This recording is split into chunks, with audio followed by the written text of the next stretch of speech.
এতদিন যা ঘটেছে তোমাদের উপর দিয়ে তা আর বাদ দাও, কারণ তোমরা হতভাগা ব্যাচ, তোমাদের সাথে এগুলোই ঘটবে। এটাই হয়তো আল্লাহর পরিকল্পনা ছিল। কিন্তু এখন কথা হচ্ছে, যেহেতু রুটিন দিয়েছে, এখন আমরা একটা গাইডলাইন ভিডিও দিচ্ছি, পরিপূর্ণ একটা গাইডলাইন। তোমাদের যে পরীক্ষাগুলো বাকি রয়েছে সেই পরীক্ষাগুলো তোমরা কীভাবে প্রস্তুতি নিলে একটা A+ রেজাল্ট পাবা, তোমাদের দৈনিক রুটিন কীভাবে হওয়া দরকার, কারণ অনেকেই পড়াশোনায় অমনোযোগী হয়ে গেছো। তো কীভাবে পড়াশোনার টেবিলে পড়াশোনার মনোযোগ ফিরিয়ে নিয়ে আসবা, দৈনিক রুটিন, সেই বিষয়গুলো নিয়ে আলোচনা করবো। আমাদের টার্গেট বাকি পরীক্ষাগুলো তোমার A+। কেন A+ জানো? কারণ তুমি যদি আগের পরীক্ষাগুলোতে যাই করেছো না কেন, যেহেতু সময় আছে, এই পরীক্ষাগুলো যদি তুমি A+ পাইতে পারো, ভালো রেজাল্ট করতে পারো, তাহলে সেই রেজাল্ট আগের পরীক্ষাগুলো যদি খারাপও করো না কেন, এই পরীক্ষাগুলোর মাধ্যমে তা কাভার আপ করা সম্ভব হবে। তো চলো আমরা একটা একটু করে বিষয় আলোচনা করি এবং দৈনিক রুটিনে আমরা তোমাদের আলোচনা করে দিব যে তোমরা কখন কোন সাবজেক্টগুলো পড়তে পারো, তোমাদের প্রিপারেশন কখন কী রকমের হওয়া দরকার। কেমন? এখানে অটোপাস যারা চাচ্ছ তাদেরকে বলতেছি, শোনো, তোমরা অটোপাস চাও সেটা তোমাদের ব্যাপার, কিন্তু তার সাথে পড়াশোনা করাটাও দরকার। কারণ দেখা গেল যে পড়াশোনা যদি তোমার এইখানে কাজে না লাগে, বিশ্ববিদ্যালয়ে ভর্তি কাজে তো লাগবে। যদি অটোপাস দিয়ে দেয় তাহলে তো খুব ভালো, ঠিক আছে। বাট আমার মনে হয় যে পড়াশোনার মধ্যে থাকাটা জরুরি। তো সবাই ভিডিওটা অবশ্যই দেখবা শেষ পর্যন্ত। তো পরিপূর্ণ গাইডলাইনে আমরা এখানে দুইটা কৌশল নিয়ে কথা বলবো, কারণ এই মুহূর্তে 14 লাখ শিক্ষার্থী দুই ভাগে বিভক্ত। কারো দেখা যায় যে কঠিন বিষয়গুলো নিয়ে সমস্যা, আবার অনেকের সম্পূর্ণ বিষয়গুলো নিয়ে সমস্যা। তো আমরা এখানে দুইটা কৌশল দেখাবো, তুমি যে কোনো একটা অ্যাপ্লাই করতে পারো। আমরা আগে ফার্স্ট দেখে নেই যে কোন পরীক্ষাগুলো বাকি রয়েছে, আর যারা সাবস্ক্রাইব করে রাখো।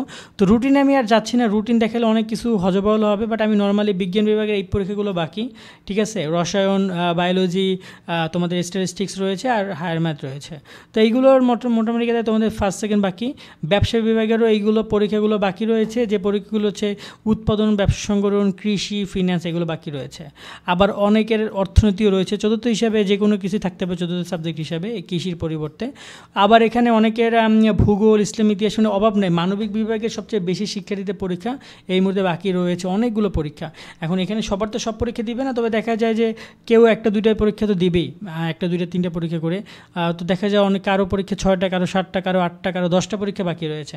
তো এবার আসি যে তোমাদের করণীয়গুলো কি। ফার্স্ট যে করণীয়, সেটাকে তার আগে জানতে হবে তোমাদের টাইম কত আছে। তোমাদের টাইম কত আছে বলতে এখানে বোঝানো হয়েছে যে কারো হাতে আমার ভিডিওটা দেখছো 25 দিন, কেউ 20 দিন, কেউ 15 দিন, কেউ 10 দিন। এই জায়গায় যে টাইমটাই হোক না কেন, সেই টাইমটাকে তুমি কাজে লাগাও।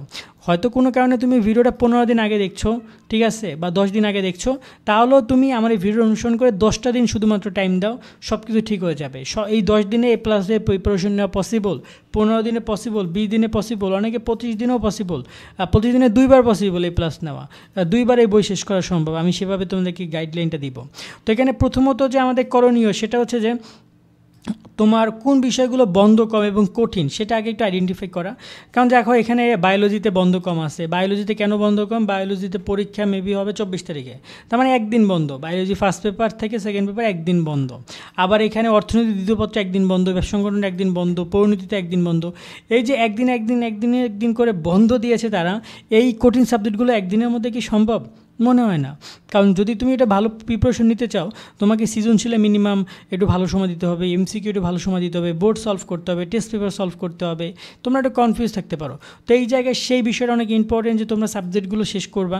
তো আগে একটা ফার্স্ট করণীয় যে তুমি যদি তোমার অন্যান্য সাবজেক্ট যদি ভালো থেকে থাকে, তাহলে তুমি যে সাবজেক্টগুলো কঠিন সেগুলো আগে আইডেন্টিফাই করো, সেই তালিকা অনুযায়ী তুমি সাবজেক্টগুলো কমপ্লিট করো। এমন হতে পারে তোমার জীববিজ্ঞানে তুমি 5 দিন সময় দাও, যদি জীববিজ্ঞানে তোমার কঠিন মনে হয় বেশি, তাহলে তুমি 5 দিন সময় দাও। এখনই সময় দিয়ে তুমি সৃজনশীল, MCQ, সকালবেলা একটা অধ্যায়, বিকালবেলা একটা অধ্যায়, এভাবে করে করে 5 দিনে তুমি 10টা অধ্যায় কমপ্লিট করে ফেলো।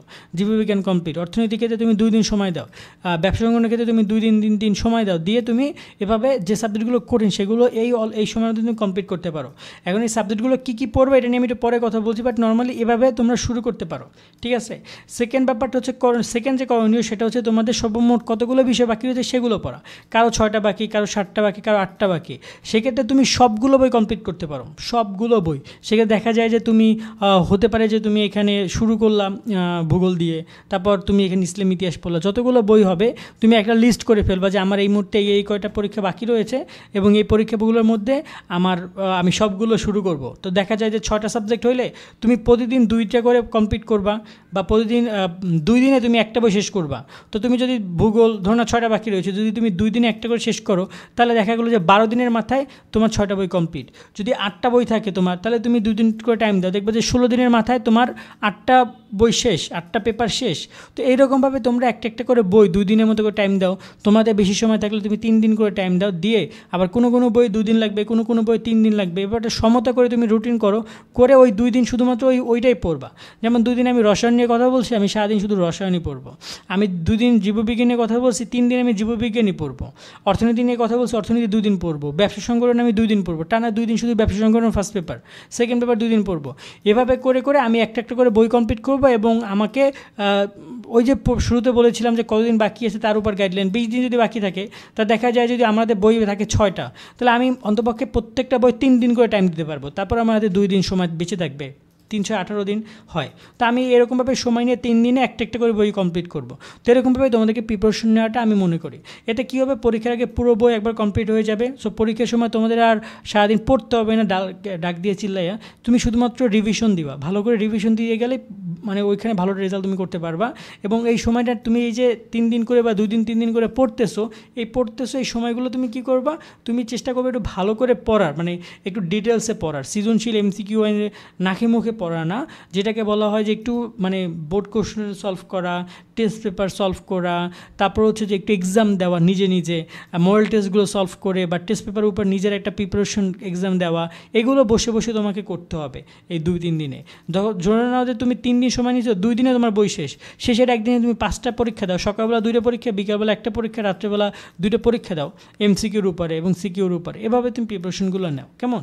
আর এখানে তোমাদের খাতা মানে পড়াশোনা শেষ করবা মোটামুটি 8 সেপ্টেম্বরের মধ্যে বা এর আগে শেষ করে ফেলবা। কারণ দেখা যায় তোমাদের পরীক্ষা যদি 11 তারিখে শুরু হবে, তোমরা 8 তারিখ থেকে নর্মালি আবার যে মূল যে পরীক্ষার পড়া তখন প্রিপারেশনে ফিরে আসবা, ঠিক আছে? পুরো মানে কথা হচ্ছে মাঠে ফিরে আসবা। আপাতত তোমরা ঘরেই থাকো, ঘর থেকে 8 সেপ্টেম্বর পর্যন্ত তোমরা পড়ো। তারপরে তোমরা 9 সেপ্টেম্বর, 10 সেপ্টেম্বর, 11 সেপ্টেম্বর তোমরা তোমাদের মতো করে প্রিপারেশনে ফিরে আসবা। এবার আসি তোমাদের দৈনিক রুটিন প্রসঙ্গে কথা বলতে। দৈনিক রুটিন দেখো, দৈনিক রুটিনের ক্ষেত্রে আমরা তোমাদেরকে যে ব্যাপারটা বলি, যেহেতু এখন তুমি 24 আওয়ার্স ফ্রি, তোমার না কোনো কোচিং আছে, না কোনো প্রাইভেট আছে, না কোনো পরীক্ষা আছে, সেই জায়গায় তুমি যেটা করতে পারো, তুমি 24 আওয়ার্সই কাজে লাগাইতে পারো। সেক্ষেত্রে তুমি ঘুমাবা, সেই ঘুমানোর বাদে বাকি প্ল্যানিংটা আমি তোমাদেরকে বলতেছি। অনেকে 6টার সময় ওঠো, নামাজ পড়তে ওঠো, ওঠার পরে অনেকে ঘুমায় যাও, তাদের ব্যাপারটা আলাদা। যারা নামাজ পড়তে ওঠার পরে ঘুমাও না, টার্গেট রাখো 6টা, 7টা, 8টা, এই 9টা পর্যন্ত, 10টা পর্যন্ত এই যে টাইমটা আছে, এই যে 4 ঘন্টা, অনেকের ক্ষেত্রে 3 ঘন্টা, আমি 3 ঘন্টায় ধরি, 7টা থেকে 10টা পর্যন্ত। এই 3 ঘন্টা তুমি একটা পুরো প্ল্যানিং করে ফেলবা। এই 3 ঘন্টা তুমি এটা ভালো প্রিপারেশন নিবা। আমি তোমাদেরকে দেখাচ্ছি। দেখা যায় যে সকালবেলা একটু মন মেজাজ ফ্রি থাকে, তো এই 3 ঘন্টা তুমি খাবার দাবার নাস্তা টাস্তা করার পরে এর মধ্যে তুমি নাস্তাও করতে পারো, বাট এই 3 ঘন্টা অনেক ভেরি ভেরি ইম্পর্টেন্ট। এই 3 ঘন্টায় তুমি কঠিন বিষয়গুলো পড়ে ফেলবা, একটা বইয়ের কঠিন অধ্যায়গুলো কমপ্লিট করে ফেলবা। যদি ম্যাথ থাকে, যদি কোনো মুখস্থ করার বিষয় থাকে, সেটাই 3 ঘন্টা তুমি অনেক বেশি হেল্প পাবা তোমার ব্রেনের কাছ থেকে। আর বাকি রইলো তোমার এখানে 10টা থেকে 12টা, 12টা থেকে 1টা, এই যে 2 ঘন্টা বা 3 ঘন্টা রয়েছে, সেক্ষেত্রে তুমি চাইলে এই সময়গুলো পড়তে পারো, সহজ পড়াগুলো পড়তে পারো। আর একটা পরে গোসল করে নামাজ পড়বা, করে খাওয়া দাওয়া। আমি টোটাল 7টা পর্যন্ত তোমাদের এই যে বাকি যে 3-4 ঘন্টা এখানে থাকবে, প্রায় 3-4 ঘন্টার উপরে এই যে টাইমগুলো রয়েছে, টাইমগুলো তুমি মোটামুটি একটু ঘুমানোর কথা যদি বলি, একটু বাইরে গিয়ে খেলাধুলা, একটু হাঁটাহাঁটি করা, বন্ধুবান্ধবের সাথে আড্ডা দেওয়া, মোবাইল টেপা না। এই টাইমটা তুমি ফ্রি থাকো, এই টাইমটা ফ্রি থাকো, যেহেতু 24 আওয়ার্স তুমি ফ্রি আসো। সো সারাদিন পড়লে তখন মন মানসিকতা পুরো ভেঙে যাবে।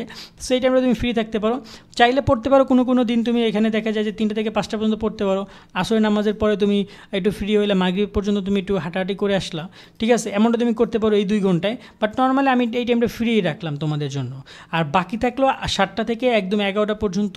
এইখানে যে 4টা ঘন্টা, এই 4টা ঘন্টা তোমাকে কাজে লাগাতে হবে একদম সকালের মতো করে 4টা ঘন্টা কাজে লাগাতে হবে। এখানে 4 ঘন্টা, ঠিক আছে? আর এখানে হচ্ছে তোমার এখানে 3 ঘন্টা। এই 3 এবং 4 এইটা হচ্ছে তোমার মেইন পড়ার টাইম। এই টাইমগুলো তুমি মোটামুটি পড়বা, এবং ভালো পড়বা বলতে মানে পুরোপুরি পড়ার প্রিপারেশনই তুমি বসবা।